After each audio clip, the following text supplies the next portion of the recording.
Grizzlies trade rumors escalating. One report reveals an absolute wild move as Zach Kleiman explores what he can exactly do this offseason.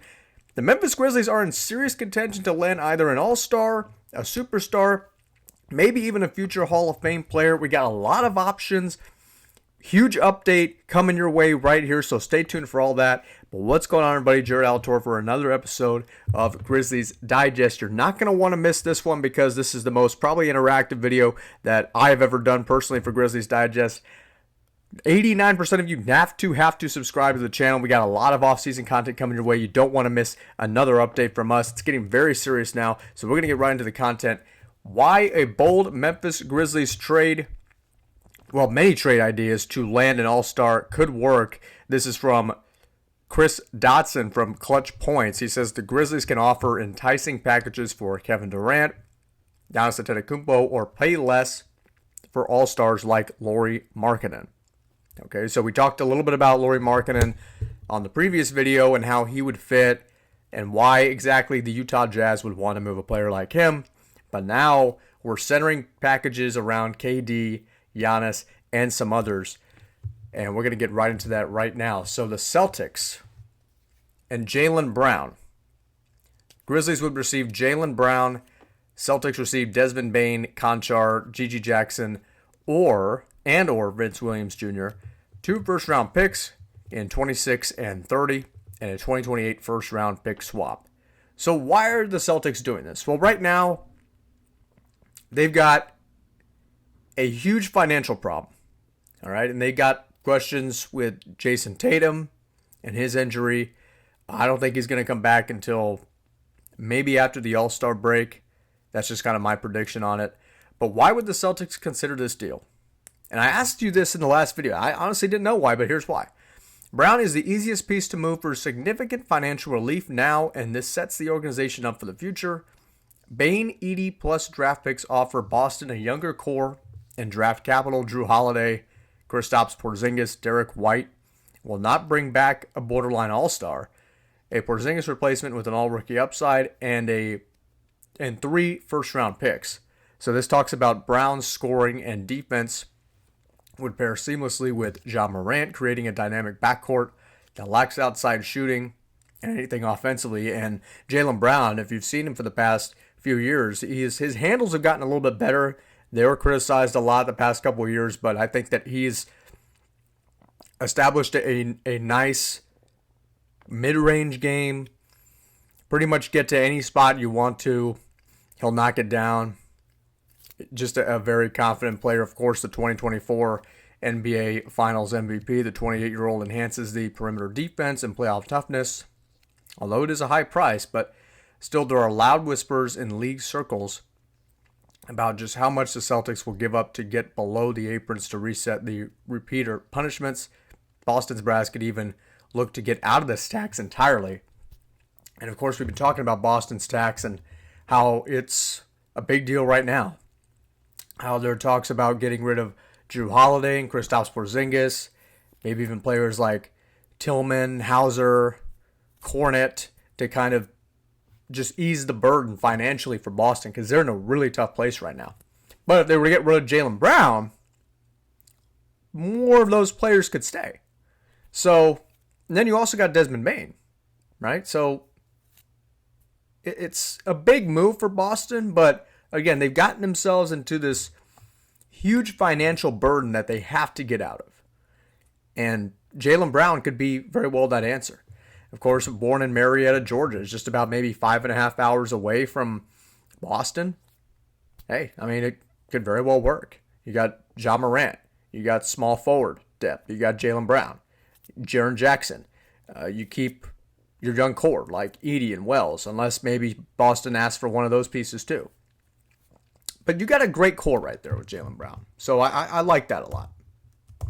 Next is Lauri Markkanen, just what we talked about earlier. But this article has Desmond Bane, Brandon Clark, along with a 2026 first rounder, 2027 swap rights, 2028 protected first rounder. I just had a hypothetical trade of Bane and Vince Williams. So I think that in realistic terms, the Utah Jazz, since they are in obvious rebuilding mode, they will probably ask for multiple picks, which I understand. I get. Markkanen, Morant, and Jackson Jr. form a devastating offensive trio, solving spacing issues and creating some matchup nightmares. Losing Bane does sting, but Markkanen's fit maximizes the Grizzlies' title window. Floor spacing and defensive versatility alone would elevate Memphis' fast-paced offense. Kleiman could call this the fit and finish era, with Tuomas, Iisalo, and Lauri Markkanen working together. So, wow, I didn't even realize that until right now. Wow, that's actually pretty cool.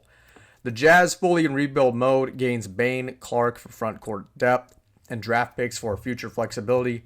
Bane's scoring prowess and playmaking align with the Jazz rebuilding needs, and also talks about Clark's defensive versatility and what he does to the rebuilding Jazz.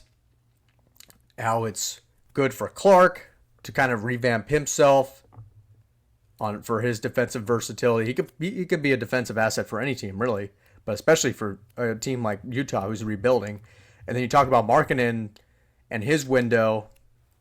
You don't want it to close so quickly. And right now, I mean, this is the perfect time for Markkanen to make such a move. And it also gives Utah future flexibility.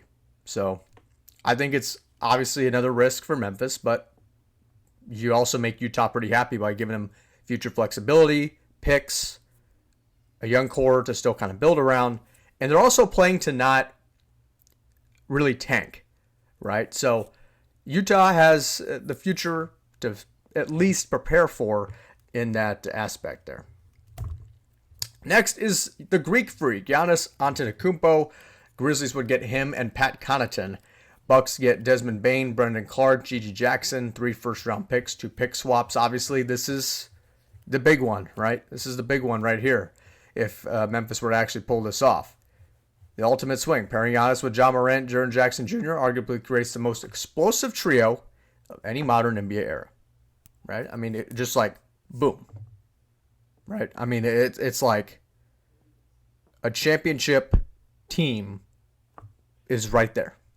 It's literally one Giannis away. I hate to say that because all the NBA media talking heads say that all the time.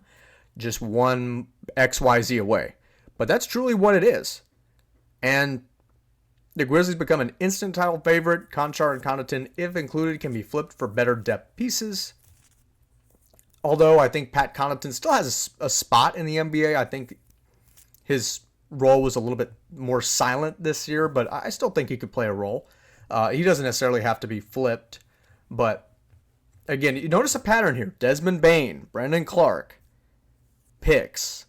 You're going to see this pattern here, and that's kind of what's happening. But again, with Giannis, you got a bunch of teams after him. But again, there's Nashville SC. He likes Ja Morant. No state income tax in the state of Tennessee. These are all very convincing to Giannis and his agent to hopefully maybe lure him here. But again, this is the big one, right? This is probably everybody's favorite dream pick, but it will obviously take a steep price for Memphis' future flexibility. Then you got the Slim Reaper scenario. Bradley Beal's no trade clause causing chaos. Devin Booker helped pick the new head coach. Basically, he's kind of running things around there. It's kind of like Caitlin Clark whenever she's injured right now, so she's kind of playing the assistant coach role. Devin Booker's kind of playing that similar role there. And then you've got the Phoenix Suns, who are in, quote, financial hell and looking at an imminent Kevin Durant divorce. Sacrificing Bane, a rotational piece, and a future pick is steep, but Durant's experience in scoring would make the Grizzlies instant contenders. Grizzlies get Kevin Durant, Suns get Bane, Clark, and/or Aldama, Gigi Jackson, 2 first-round picks, 2030 pick swap, and 2 second-round picks. Now, the only reason I'd be against that would be because Kevin Durant is obviously a short-term project. All right, he's coming up on 37, 38, 39, 40. I don't think he has necessarily the same type of longevity as LeBron James does. And then you've also got Shams reporting that our teams are already interested in KD. You got the Wolves. the Rockets, the Spurs, the Knicks, the Heat, already interested in KD. Of course, it only takes one little screw up from an organization for KD and his agent to be like, nah, I don't want to do that. We'll just move on. Move on to the next team. So the Grizzlies are still very much alive here, I think. I think anybody's still alive. But you've also got the Timberwolves talking about a package with Naz Reid and Jaden McDaniels for Kevin Durant. So it'd be interesting to see what everyone kind of offers to get him, but I think the Grizzlies are kind of on that low tier, if I'm going to be honest with you, on that low tier to get a guy like Kevin Durant. But again, never say never, right? So there you go. And then Domantas Sabonis, right? Domantas Sabonis. Grizzlies need more offensive versatility. Sabonis wants some clarity and stability on the job before turning 30 years old. The Kings need to try something to unstagnate the squad. Simply put, there should be a few more conversations between these two franchises beyond the cups of coffee already poured. It's a great analogy there. The Grizzlies receive Sabonis. The Kings get, again, you got Bane, Clark, and Conchar, protected 26 first-round pick. Sabonis, a two-time All-Star, brings elite playmaking, 8.2 assists per game in the 24-25 season, rebounding 13.9 per game. And then you pair him with Jaren Jackson, with Zach Edey, with Jay Huff. I mean, you guys are not going to have any problem. Excuse me, I don't know where that came from. You're not going to have any problem rebounding the basketball. So I think that there's plenty of flexibility going around here on both sides. But again, you got all these guys: Sabonis, Durant, Giannis, Markkanen, and Jaylen Brown.